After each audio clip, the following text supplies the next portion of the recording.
제자훈련을 수요일마다 하잖아요. 그래서 제자훈련 여파가 지금도 저한테 남아있어서 하나님 여러분 사랑하십니다. 여러분 믿거나 믿지 않거나 뭐 상관은 없어요. 하나님의 사랑은 정말 아가페적인 아주 일방적인 사랑이신데 우리가 뭐 잘해서 사랑해 주시고 잘못해서 사랑 안 해주시고 그런 기준이었다고 하면 베드로는 사도로 승리할 수 없었을 것이고 바울도 마찬가지고 다윗도 마찬가지고 그들이 넘어졌을 때도 하나님은 사랑하셨고 그들이 부인했을 때도 하나님은 사랑하셨고 그리고 마침내 하나님께서 하나님의 사랑을 모두 알게 하셔서 나중에 거꾸로 십자가에 매달려 순교하고 로마에 가서 순교하고 그렇게 하나님의 뜻을 이뤄가는 사람들로 세워져 가는 것을 우리가 보게 됩니다. 오늘 우리도 하나님 지금 세워가고 계십니다. 하나님의 사랑의 깊이와 넓이와 높이와 길이가 어떠함을 깨달아 아는 이 시간 될 수 있기를 바랍니다. 자, 여호수아서는 크게 두 파트로 나눠져 있어요. 크게 1장부터 12장은 전반전, 축구로 따지면 전반전이고 이 13장에서 24장까지는 이제 후반전이에요. 그래서 오늘 본문인 13장은 산으로 얘기하자면 정상이에요. 지금 여호수아를 크게 놓고 봤을 때 정상까지 지금 올라와 버렸어요. 여호수아의 전체 스토리가 한창 이제 막 무르익어서 정상에 와 있는 것이지요. 그리고 여기서부터는 이제 결말을 향해서 다시 내려가게 됩니다. 13장은 이렇게 시작하죠. 1절입니다. 시작.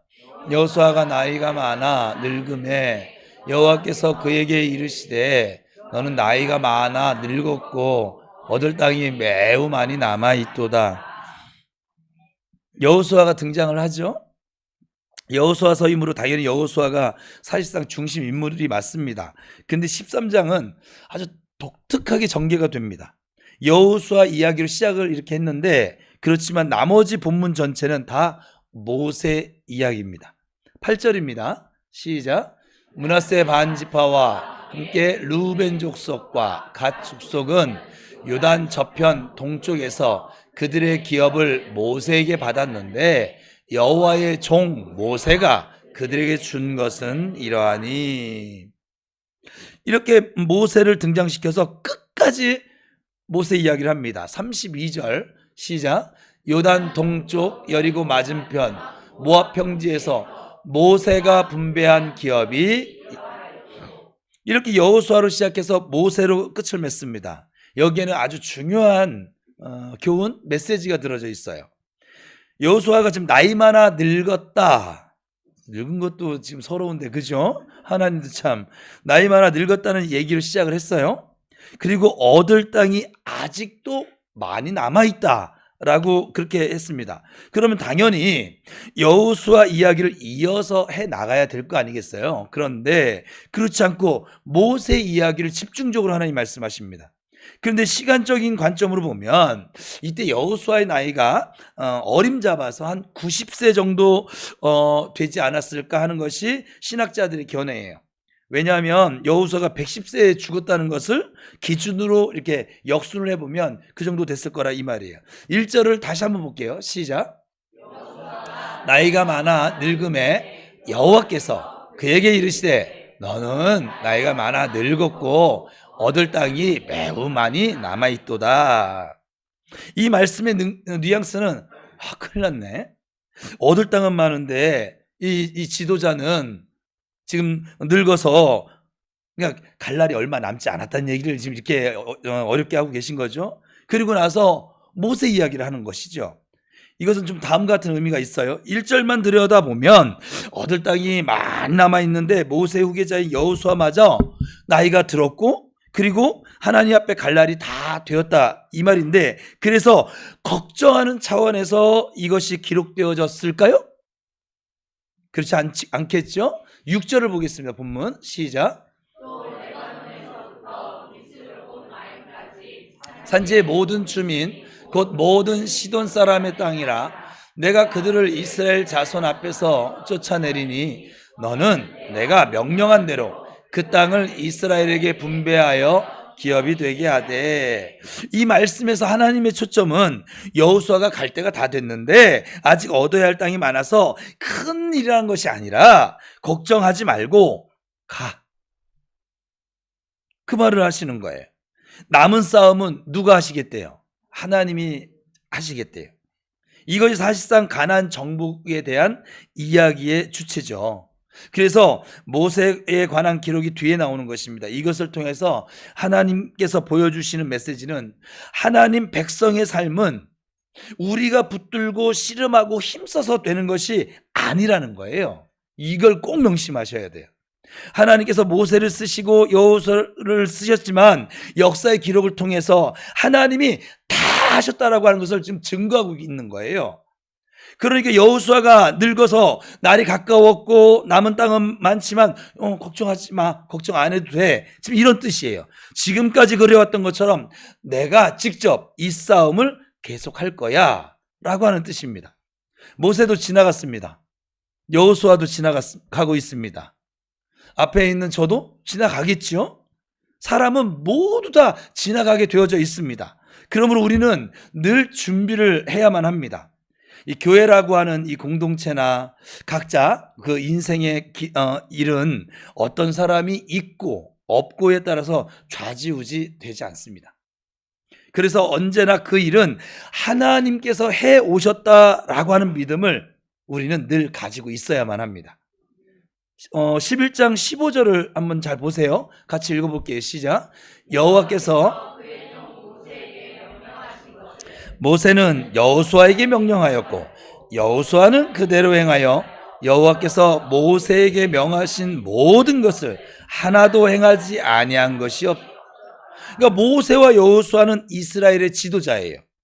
근데 교회 안에서 사실 좀 우리 교회는 이제 안 그러려고 제가 씨름할 건데 조심해서 써야 하는 용어가 바로 이 리더십이에요. 사람들이 보통 목사를 이제 교회 리더라고 얘기하잖아요. 근데 의미상 사실 적합하다고 볼 수는 없어요. 교회는 사람 차원에서 리더가 있을 수 없어요. 우리 교회 주인은 누구세요? 하나님이세요. 저도 부목사라고 그랬잖아요. 모세도 리더이고 여호수아도 리더이지만 그 리더십의 기원은 누구로부터 시작되는지를 지금 이 11장 15절 이 본문이 알려주고 있는 거예요. 여호와께서 그의 종 모세에게, 모세는 여호수아에게. 이게 진정한 리더십이에요. 교회가 지녀야 할. 다시 말해 모세도 여호수아도 자신들이 한 일이 아니라는 거예요. 자기 일을 한 것이 아니에요. 모세와 여호수아는 그들이 분명 하나님께 쓰임받은 것은 사실이지만 하나님의 명령을 수행한 것이지 그들이 막 스타가 되거나 영광을 받을 만한 일을 한 것이 아니다라는 말이에요. 교회에서 조심해야 할 것 중에 특별히 일명 우리 한국교회, 저도 한국교회 목사인데 그러니까 담임 목사에게 이게 막 후광이 쏟아지는 그 스타성을 조심하셔야만 합니다. 저 큰 교회 목사님들이 자꾸 뉴스에 나오는 이유는 이걸 지금 주의하지 않아서 그래요. 하나님 시킨 일, 맡긴 일을 하는 거거든요. 청직이거든요. 근데 그냥 목사 자체가 스타가 되어져 버리면 교회가 좋을 것 같죠? 하나도 안 좋아요. 하나님이 주인이신데, 하나님이 진정한 리더이신데 교회를 이끌어 가시는데, 이것은 목사와 성도 상호 간에 서로 경계해야 할 문제예요. 그 목사님들이 못돼서 그렇게 넘어지실까요? 성도들이 또 그렇게 만들었어요. 저희 모교회 담임 목사님은 늦게 신학을 40에 신학을 하셔서 목사도 늦게 되셨죠. 그래서 열정 가운데 목회를 하셨는데 자기 선산 팔고 자기 승용차 팔고 해서 교회 봉고차 사고 막 이렇게 막 헌신하셨던 분이신데, 이분이 장로님들이 교회가 좀 규모가 커지고 이랬더니 장로님들이 그 목사님은 그 없는 성도들, 제가 직접 들은 거예요. 그분에게 없는 성도들 때문에 자기가 좋은 거를 못 하겠대. 자기가 좋은 걸 타면 그 가난한 성도들이 상대적으로 박탈감을 당할까 봐.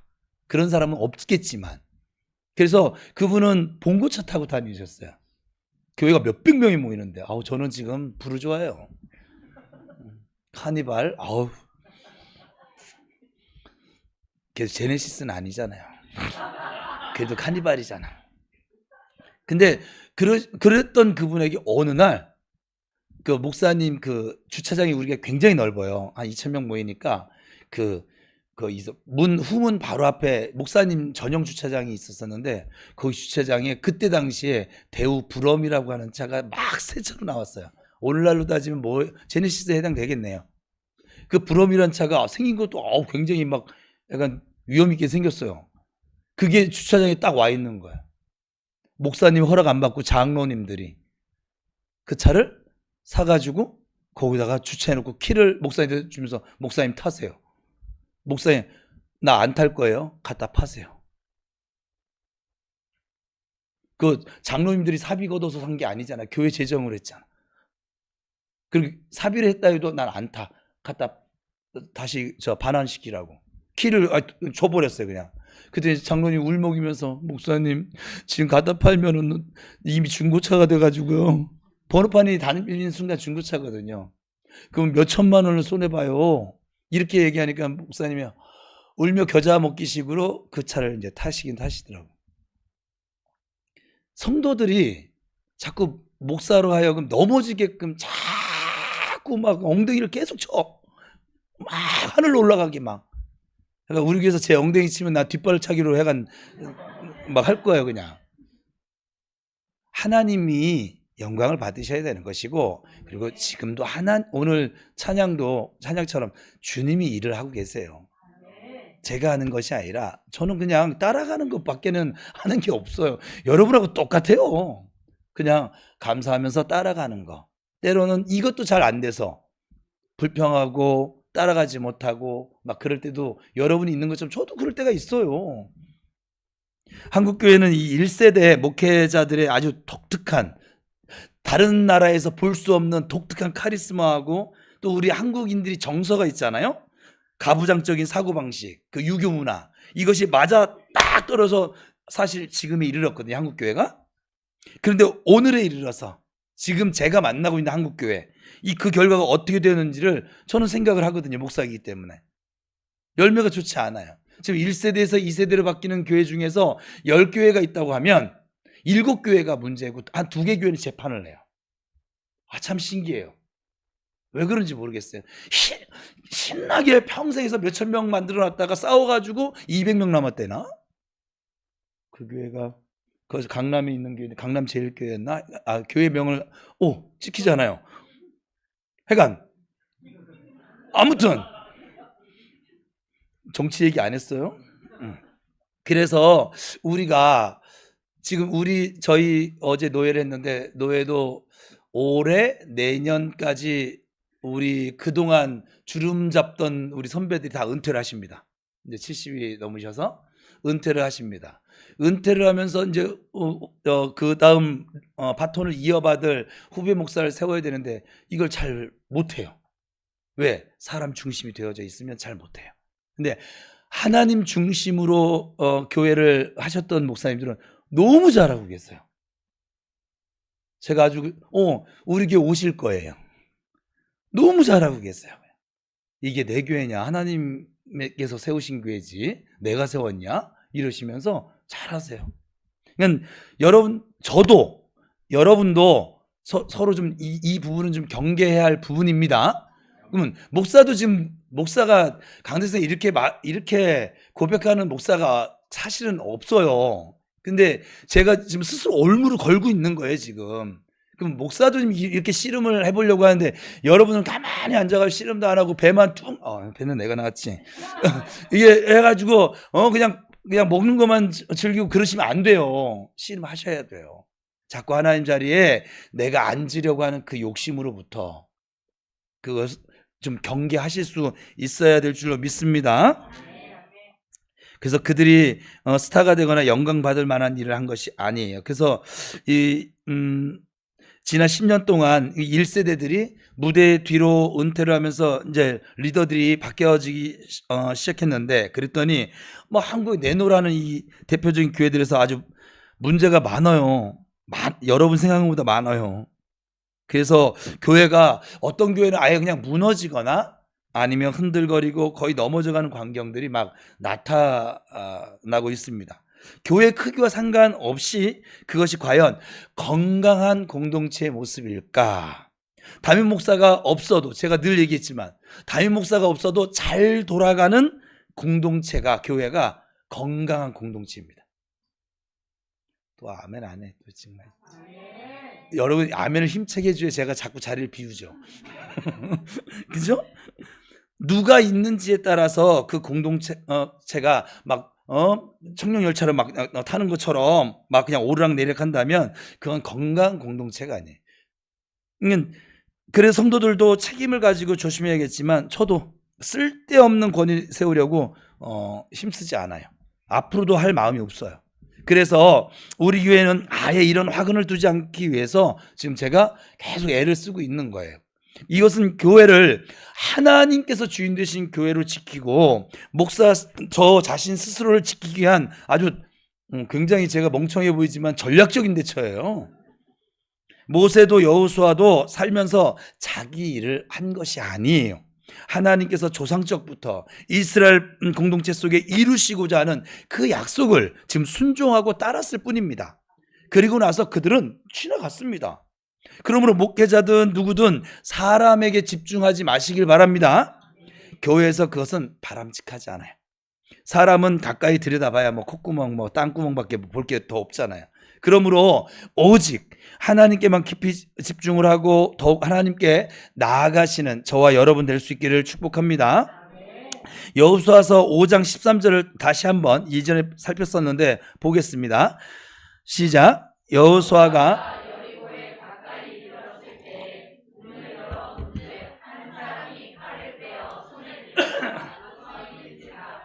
여호수아가 나아가서 그에게 묻되 너는 우리를 위하느냐 우리의 적들을 위하느냐 하니. 기억나세요? 너는 우리를 위하느냐 적들을 위하느냐. 이 질문은 제가 그때 나눌 때 우리의 삶 속에 아주 찰거머리처럼 붙어서 잘 떨어지지 않는 그 어떤 것이라고 그랬어요. 별 문제 없어 보이는 것 같지만 사실은 아주 커다란 문제입니다. 이것이 저 사상이 이스라엘 백성들 40년 동안 광야 방황 생활을 시키게 된 원인이었거든요. 사람은 예수를 믿든지 안 믿든지 상관없이 무엇이 옳은지에 관심이 있지를 않고 나한테 이게 이익이 될까? 손해가 될까? 이익이 안 되지 않나? 이런 것에 관심이 많아요. 지금 정치인들의 모습이기도 합니다. 왜 기브온 백성들과 이스라엘 백성들이 조약을 맺었어요? 그들은 옳은 것이냐 틀린 것이냐에 관심이 없었어요. 상대방이 나한테 이익이 되느냐 되지 않느냐에만 관심이 있었을 뿐이에요.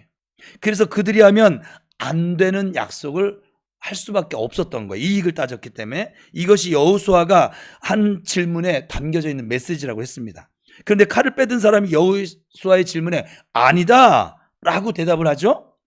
이 말은 여호수아의 말에 대한 전체 부정이라고 그때 함께 나눴었어요. 즉 너의 대적을 위한 것도 아니고 너를 위한 것도 아니야. 즉 대적의 편도 아니고 이스라엘 편도 아니다 라고 하는 것입니다. 그런데 그가 이어서 말하기를 여호와의 군대 대장으로 왔느니라. 이것을 우리식으로 이해를 하면 천군 천사로 구성된 하늘의 군대 대장이 하나님의 대리자로서 이스라엘 백성들을 도우러 왔다고 생각할 수 있어요. 그러나 그런 의미가 아니라고 함께 말씀 나눴었어요. 여기서 하나님의 군대의 정체에 대해서 이해할 필요가 있었기 때문에 출애굽기 12장 51절 함께 읽었었는데 읽어봅시다. 시작. 공동체를 인도하여 내셨더라. 여기서 이스라엘 공동체를 뭐로 묘사를 하고 있습니까? 군대. 하나님이 이 백성을 친히 인도하시기 때문에 이 군대는 하나님의 군대예요. 하나님이 이끄시고 계시니까. 놀랍게도 군대 대장이 하나님의 대리자로서 이스라엘 백성들을 도우러 온 것이 아니라 아예 하나님의 군대인 이스라엘 공동체의 대장을 하시기 위해서 직접 오셨다는 거예요. 그러니까 도우러 온 것과 대장으로 직접 지휘하기 위해서 온 것은 전혀 다릅니다. 이것은 우리 신앙인들에게 매우 중요한 아주 전환점이에요. 그런데 예수를 믿어도 이런 전환점을 경험하지 못한 사람들이 있죠. 예수를 믿는다고 하면서도 여전히 내 편입니까? 대적의 편입니까? 하는 여호수아의 이 질문 수준에 머물러 있는 성도들도 있어요. 하나님이 예수님을 보내서 친히 우리의 대장이 되게 하셨습니다. 그러면 우리가 할 일은 그분을 따라가는 거예요. 그분이 앞서가시면서 모든 것을 물리치시고 이겨놓으시면 우리는 그 뒤에서 룰루랄라 룰루랄라 하면서 전리품 챙기고, 은하야 밥 사줄게, 은서야 저 햄버거 먹으러 갈래, 뭐 이러면서 따라가면 돼요. 예. 부침개 붙여가면서 막 뭐 춤을 추고 뭐 그러면 돼요. 뭐 엄마 아빠를 안 닮아서 춤을 어디서 저렇게 배우는지 모르겠어요. 엄마 아빠는 몸치인데.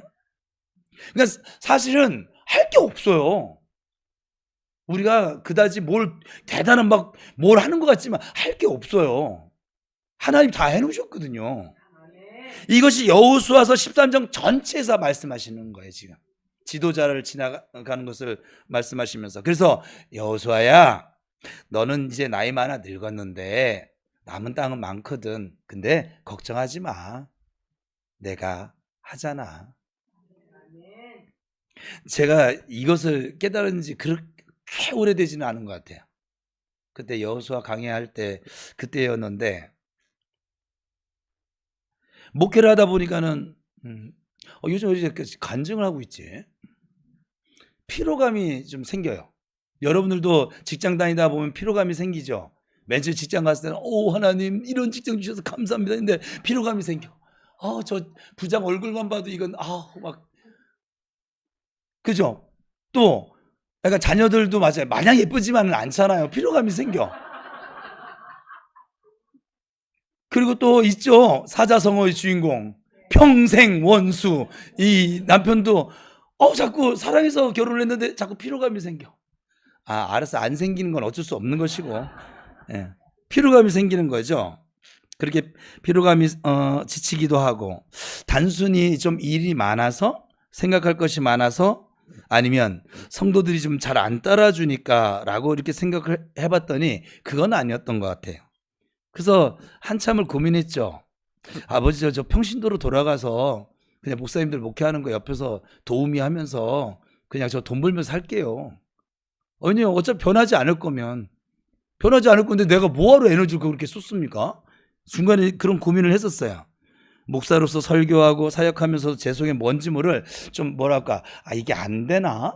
성경대로는 안 된다고 믿는데 왜 성경대로 안 되어지지? 이게 안 되는 건가? 이 하나님이 주인 되는 공동체를 만들 수가 없는 건가? 막 지쳐갔습니다. 그러다 하나님과 골방의 시간을 가지게 될 때 마음 깊숙한 곳에서 회개가 이제 터졌죠. 그동안 목회를 제가 혼자 하려고 했다는 거예요. 혼자 용 쓰고 애쓰고 모색하고 골몰하고 뭐 어떨 땐 밤잠도 뭐 이루지 못하고 그렇게 하다 보니까 제가 이제 지쳐갔던 것이죠. 어떤 분이 이렇게 말씀하시는 거예요. 하나님이 행하신 일을 보는 행복자로 살아라. 설교 제목이 그거였었어요. 근데 그 말씀을 듣다 제가 은혜를 받았어요. 그러니까 저의 문제는 바로 이 문제였던 것이었죠.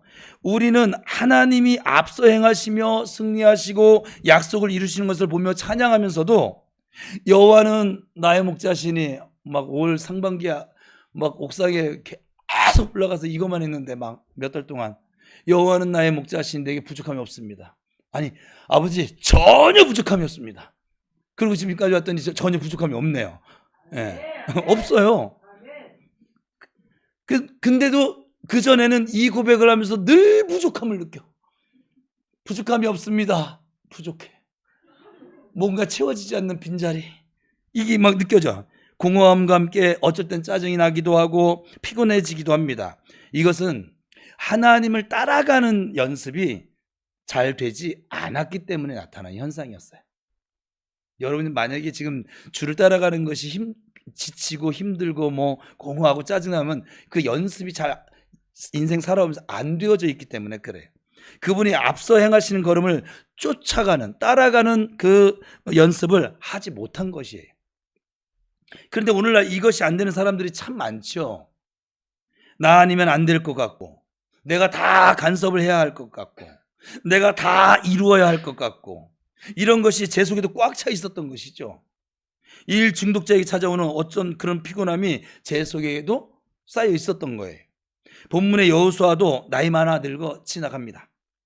그러나 그가 지나간다고 해서 하나님의 일이 끊어지는 것은 아닙니다. 이에 대한 경우를 볼게요. 아브라함이 롯과 같이 살았거든요. 우리가 아는 것처럼 창세기에, 은영아 창세기 읽어. 읽었으면 이 말이 그냥 확 올 건데, 살았는데 문제가 생겨서 헤어지게 되잖아요. 분가를 하잖아요. 근데 조건적으로 봤을 때 여러분 그 장면을 기억해 보세요. 롯이 잘 살아도 100배는 더 잘 살아야 돼요. 아브라함은 힘쓰고 있어서 겨우 아브라함 광야를 선택을 했고요. 롯은 그 당시에 우리 집이면 강남 번화가 거기에 목 좋은 데다 잡았거든요. 그러나 성경의 결론은 어떻게 됐어요? 이 두 사람의 운명이 뒤바뀌었어요. 우리가 생각하는 것보다는 아브라함은 거부로 성장했을 뿐만 아니라 믿음의 조상이라고 하는 아주 영광스러운 사람으로 역사에 이렇게 기록되어져 있습니다. 그렇지만 롯은 몇 번 죽을 뻔하다가 전부 잃고 겨우 지 목숨 하나를 얻습니다. 이 두 사람이 인생을 살아가는 모습이 어떻게 다를까요? 롯은 스스로 잘 살아보려고 정말 열심히 살았던 사람이에요. 사실은 자기가 살 땅도 찾아보고 게으르지 않아요. 부지런히 살았습니다. 당시 소돔과 고모라 땅이 얼마나 좋았던지 성경은 여호와의 동산 같고, 이 소돔과 고모라를 묘사하는 게 애굽 땅과 같았더라. 그 당시에 가장 문화가 발달된 도시가 애굽이거든요. 나라가. 롯이 보니까 그 땅에서 무엇을 팔아도 뭐를 해도 장사가 잘 될 것처럼 보였어요. 몫이 좋은 자리였어요. 그래서 그곳을 택해서 갔는데 결과는 아주 다 털리고 털리고 망해버렸어요. 근데 아브라함은 별로 한 게 없어요. 아브라함은 그저 있던 자리에 천막 쳤어요. 그리고 살았는데 롯과는 정반대의 결과를 만나게 됩니다. 이 두 사람의 운명을 갈랐던 중요한 차이가 무엇일까요? 성경은 아주 정확하게 묘사를 하고 있는데, 창세기 13장 9절 10절인데 같이 읽어봅시다. 시작.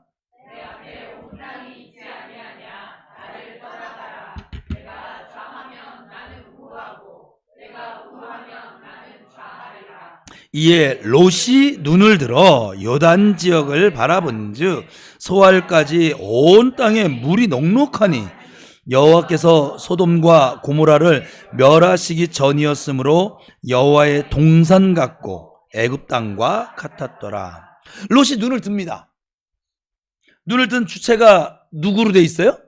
롯이라고 되어져 있어요. 그런데 이것과 대조되는 기록이 14절에 나옵니다. 14절 시작. 떠난 후에 여호와께서 아브라함에게 이르시되 너는 눈을 들어 너 있는 곳에서 북쪽과 남쪽 그리고 동쪽과 서쪽을 바라보라. 아브라함도 똑같이 눈을 들었어요. 롯처럼. 근데 여기서는 아브라함이 주체적으로 눈을 든 것이 아니죠. 하나님이 아브라함에게 눈을 들게 하셨어요. 여기서 아브라함과 롯의 근본적인 삶의 길이 달라지는 거예요. 이것은 우리 성도들이 평생 붙잡아야 할 아주 중요한 우리의 사고의 기초가 됩니다. 결국 가나안에서 살아가는 것은 하나님이 앞서 행하시고 이루시는 승리를 우리가 듣고 보고 만지며 따라가는 행복자의 삶인 것이죠. 지금 요한일서 우리 제자 훈련하고 있는데 딱 첫 장 1절에 그걸 얘기하고 있잖아요.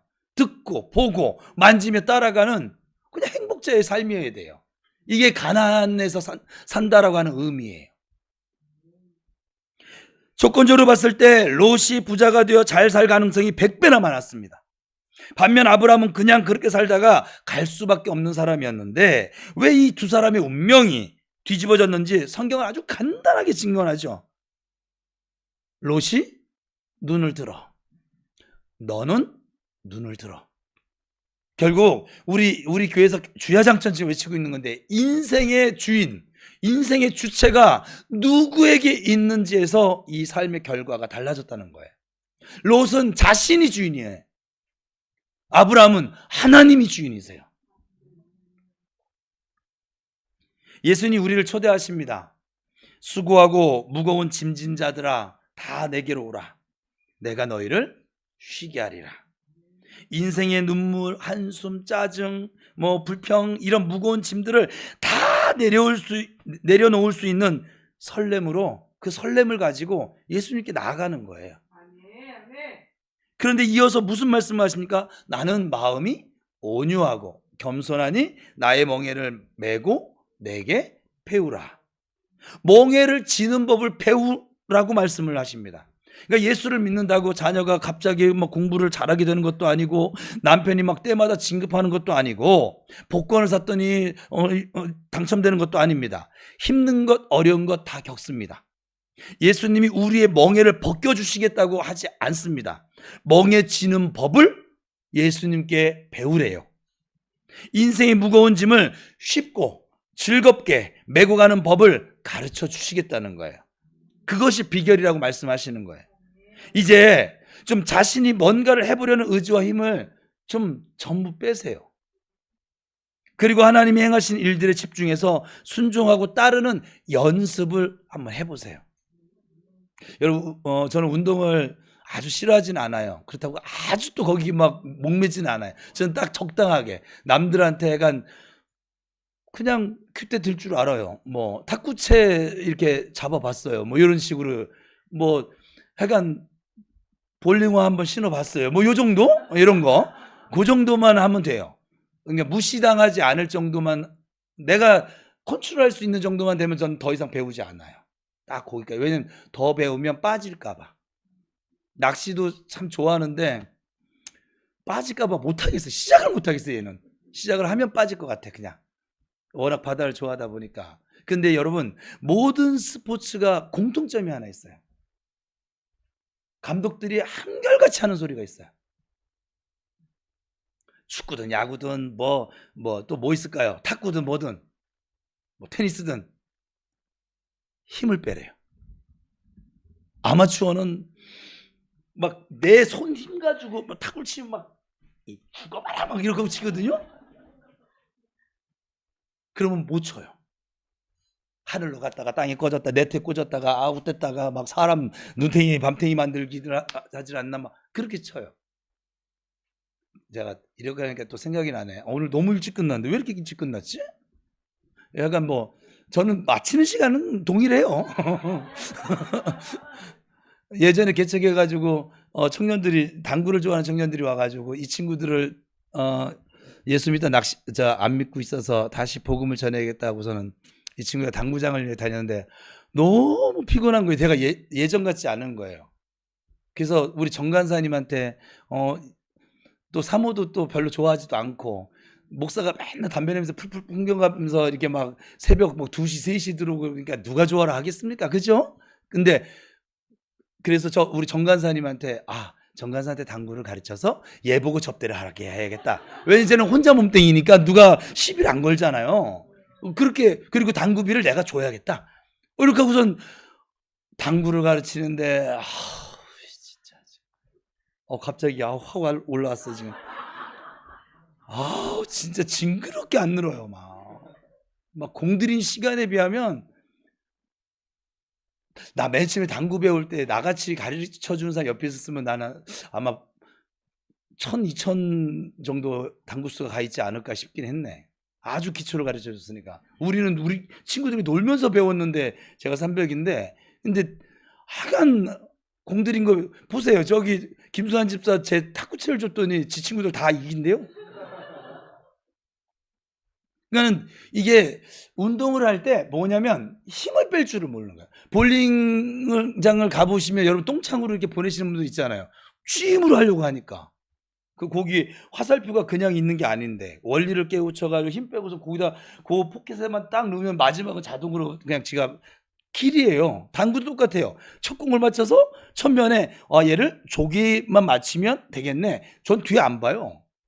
그리고 딱 맞추면 여기 맞잖아요. 그 뒤는 안 봐도 가서 맞아요. 막 지가 막 길을 막 세기를 창조하고 막 그러지 않아요. 공들이. 탁구도 마찬가지로 요 각도에서 툭 치면 상대방 땅에 툭 떨어지는 것이고, 힘 준다고 잘 되는 것이 아니라 힘을 빼야지 돼요. 야구도 그러더라고 감독이. 힘 빼고 쳐라. 축구 킥하는데 안정환이가 그랬나? 약간 킥을 하는데 다르더라고. 걔네는 아주 가볍게 차는데 공이 왜 이렇게 세? 내가 봐도 힘 빼고 차서. 근데 아마추어는 이 힘을 못 빼는 거예요.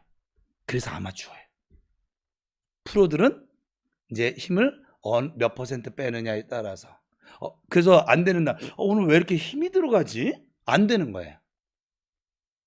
그냥 그 원리대로, 결대로 이렇게 치고, 차고, 때리고, 뭐 하는 게 가장 잘하는 건데, 스포츠 잘하는 것도 힘 빼야 된답니다. 주님 따라가려면 힘 빼셔야 돼요. 눈에 힘 빼세요. 눈에 힘 줘야 무섭지도 않아요. 예? 힘 빼세요. 여러분 고집 좀 빼고 좀 빼봐요 좀. 안 빼고 살아봤잖아. 저는 그거예요. 여태까지 안 빼고 살아봤으니까 빼고 살아보자고요. 그 두 가지를 비교해보면 되잖아요. 그죠? 안 빼고 살았더니 롯처럼 사는 거잖아요. 근데 빼보세요. 아브람처럼 살아요. 하나님이 그렇게 해주신다고요. 뭐 해간 믿어지는, 저는 이게 믿어져서 이렇게 사는 것이고, 여러분에게도 믿어지는 은혜가 있기를 축복합니다. 자꾸 내가 애쓰고 머리 쓰면서 신앙생활을 하니까 이 신앙생활이 굉장히 기쁘고 즐거운 것인데 기쁘지도 않고 힘만 드는 거예요. 지치는 거예요. 주님이 이루어 놓으신 승리의 길을 목자를 따라가는 양처럼 따라가기만 하면 되는데 자꾸 양이 스스로 혼자 앞서가 보겠다고 막 난리를 치면 목자인 예수님 보시기에 얼마나 안타까울까. 아유, 또 그냥 지키지도 못할 약속 남발하고, 아유, 또 업됐어. 아유, 그려. 야, 너 내일 모레 넘어진다, 야. 성경에 나와요. 이분들 봐라. 5분만 쓸게요. 베드로가요. 주는 그리스도시요 살아계신 하나님의 아들입니다. 그러니까 예수님이 너무 좋으셨어요. 왜냐하면 아직 얘가 믿음의 때가 아직 그걸 고백할 때가 안 됐는데, 바요나 시몬아 네가 복이 있도다. 이를 내게 알게 하니는 네가 아니라 아버지가 하셨다. 이렇게 했더니 베드로가요. 베드로 선생님이 좀 그러신 분이세요. 어부 출신이고 좀 그래요. 약간 막 앞질러 가고 막 그런 거 좋아하고 막 그냥 확 했다가 또 막 그래서 저기 뭐야 예수님께 칭찬을 들으니까 베드로가 꼭 우리 은우 같은 거죠. 업이 막 잔뜩 된 거죠. 업이 잔뜩 됐어요. 업이 잔뜩 돼가지고서 막 했더니 그래서 예수님이 그래 믿음의 고백을 했으니까 지금 알려줘야겠다 하고서는 이제 십자가에서 고난을 받으셨다가 3일 후에 부활하실 것을 말씀을 해주셨어요. 예고를 해주셨어. 그랬더니 베드로가 주여 그리마옵소서. 다른 이들은 다 줄을 버리고 도망치. 옆에 있던 제자들은 뭡니까 그러면? 베드로 선생님이 좀 그래 스타일이. 약간 옆으로 안 봐. 지만 약간 또 잘났어 또 그냥. 해가지고 업도 되겠다. 막 주님이 믿음도 칭찬해 줬겠다니까는 다 저 열한 놈들은 전부 다 주님 버리고 도망가더라도 결코 저는 주를 떠나지 않을 것입니다. 그랬더니 예수님이 그러자. 어이구 베드로야, 너 닭이 2번 울기 전에 3번 나 부인할 거요. 베드로는 몰라요. 지가 하는 말이 뭔 말인지도 모르고 막 해요. 또 지라고 했나? 베드로님께서는 자기가 하는 말이 뭔 말인지도 모르고 막 내뱉어요. 그냥 막 공수표를 막 남발을 해요. 근데 예수님은 아직 그래 나중에는 네가 그럴 수 있겠다.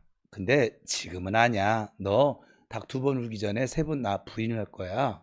이렇게 말씀해 주세요. 그게 그 얘기예요.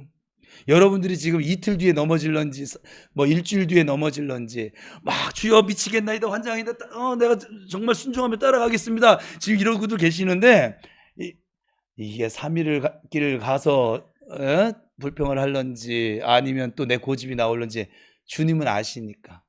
근데 그거 아세요? 하나님은 여러분이 수없이 거짓말을 해도 생각해보세요. 여태까지 지금 예수 믿으면서 여러분 거짓말 하나님께 딴 사람 말고 하나님께 엄청나게 많이 했잖아요. 아버지 저 기도할게요. 안 했잖아요. 이번에 진짜 할게요. 안 했잖아요. 나 진짜 이번에 아버지 나 결단했어요. 3일하고 또 안 했잖아요. 성경 읽을 거예요. 안 읽었잖아요. 진짜 읽을게요. 안 읽었잖아요. 나 진짜 아버지, 나 이제 정말 죽도록 충성할게요. 죽기는 고사하고 충성 안 하잖아요. 우리가 평생 이러고 살아왔어요. 그거 아세요? 하나님께 제가 얼마나 많이 거짓말을 했나 몰라요. 거짓말 일부러 한 건 아니야. 그때 당시에 믿음은 막 진짜 별도 달도 막 그냥 막, 에? 막 죽으라고 하면 막 죽을 수 있을 것 같고, 에? 막 그랬었거든요, 막. 그런데, 에?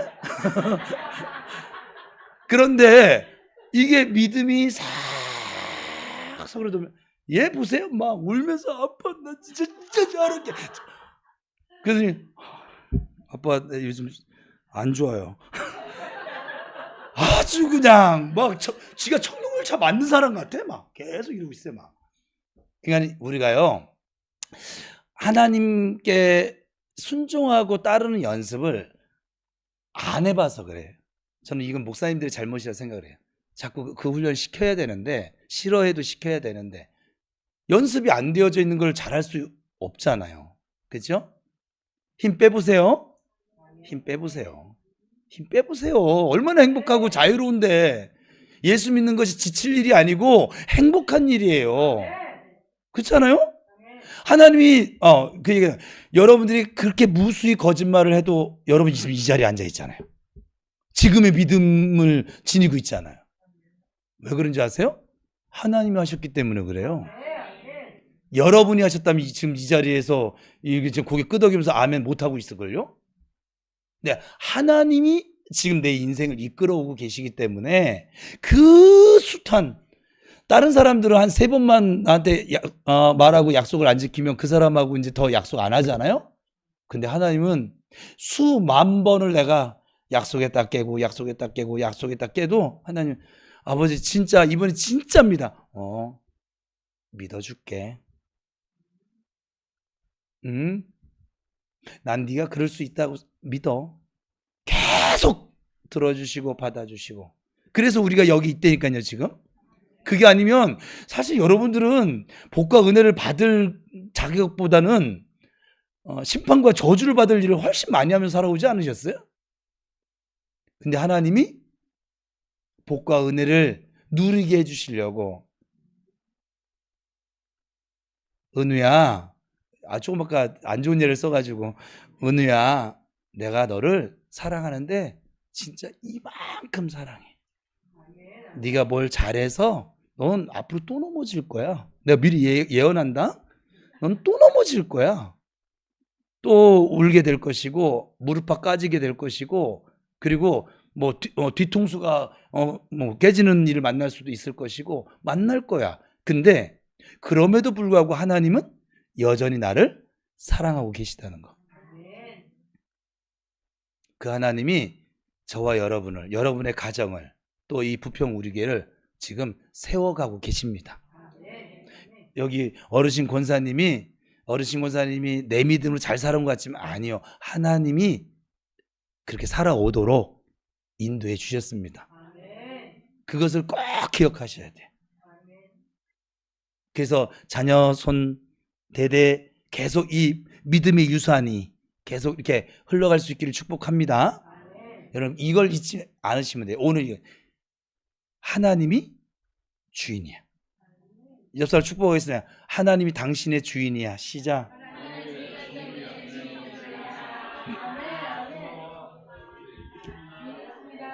다시 한번 축복하겠습니다. 당신은 예수 안에서 행복한 사람입니다. 시작.